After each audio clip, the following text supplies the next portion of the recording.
alors que je pense qu'on pourrait toucher un maximum de personnes. Et à défaut de pouvoir, en faute de moyens, toucher un maximum de personnes, ne faudrait-il pas davantage cibler les intervenants de sorte qu'il n'y ait pas cette difficulté parfois d'accéder à ces tests.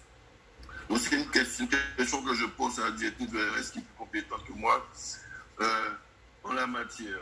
Maintenant, concernant la rentrée scolaire, je pense qu'on va prendre toutes les précautions. Il faut que les enfants rentrent à l'école.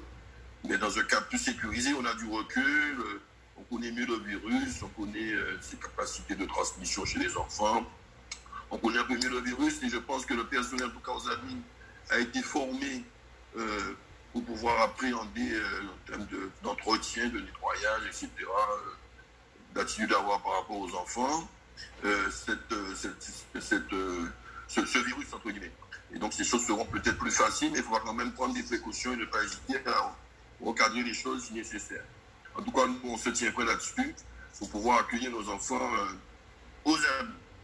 Mais ma préoccupation, c'est surtout sur le dépistage. On a eu la crise des masques, on a dit qu'on ne pouvait pas faire des masques, c'était pas bon, c'était même dangereux. Il y a toute une polémique, c'est même pas si on va y revenir. J'aimerais qu'on ne puisse pas faire la même erreur au niveau des dépistages. Alors qu'on puisse bien cibler, bien adapter une stratégie de dépistage, en tout cas en Guadeloupe. Merci, Président. Nous avons bien sûr une capacité de test qui est quand même limitée de manière raisonnable. C'est-à-dire qu'on pourrait monter jusqu'à 1500 tests par jour en utilisant notamment le laboratoire vétérinaire, le CIRAD, c'est-à-dire la machine du laboratoire vétérinaire. Ça, nous pouvons le faire potentiellement. Pour cela, nous avons des capacités maintenant en ressources humaines qui ont été augmentées, notamment sur l'aspect prélèvement. Nous avons quelques difficultés avec les médecins biologistes, puisque vous savez malheureusement le malheur qui a touché le CHBT. Il y a aussi des personnels qui ont pris quelques petits congés, et donc nous avons demandé bien sûr un renfort par la réserve sanitaire. Donc il y a quand même une certaine limitation raisonnable. Actuellement, nous montons jusqu'à 800-900 tests par jour, ce qui est quand même déjà très très important. Alors, pour ce qui il y a une stratégie, oui, c'est-à-dire que toutes les choses concernant l'avancée de la nouvelle épidémie, et malheureusement, nous espérons que cette vague forte envisagée, non souhaitée par l'ARS, évidemment, comme nous tous, ne verra pas le jour parce que nous aurions pris toutes les dispositions possibles et imaginables pour pouvoir y remédier sans entrer dans un confinement qui serait vraiment catastrophique pour une économie qui souffre déjà suffisamment.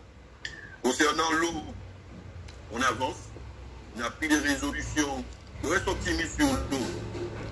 Rien ne sert de courir, il faut partir à point. Un tiers vaut mieux que deux tu l'auras. Il faut partir sur des bases saines pour qu'on ait une structure unique, syndicat ou pas syndicat, une structure unique de gestion de l'eau potable, d'assainissement collectif et non collectif des eaux usées en Guadeloupe. Et je suis optimiste à ce niveau-là. On doit pouvoir y arriver ensemble. Et quand je dis ensemble, ce n'est pas simplement les EPCI, la région, l'État et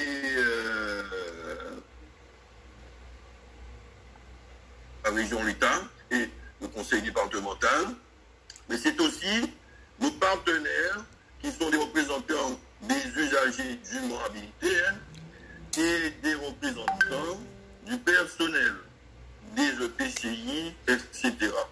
Ceux qui en charge de l'eau à ce ensemble, conformément à la résolution que nous avons prise ensemble au Vélodrome sous l'égide du président de la région, que nous y arrivons. Et je pense que l'État mettra toute sa part contributive dans cette affaire-là, parce que c'est un dossier aussi important. Nous aurons besoin éminemment du concours intelligent et de l'État. Et nous arrivons à cette structure durable, viable économiquement, durable de l'eau en Guadeloupe. Voilà. Et pour le reste, je crois avoir Merci, Président.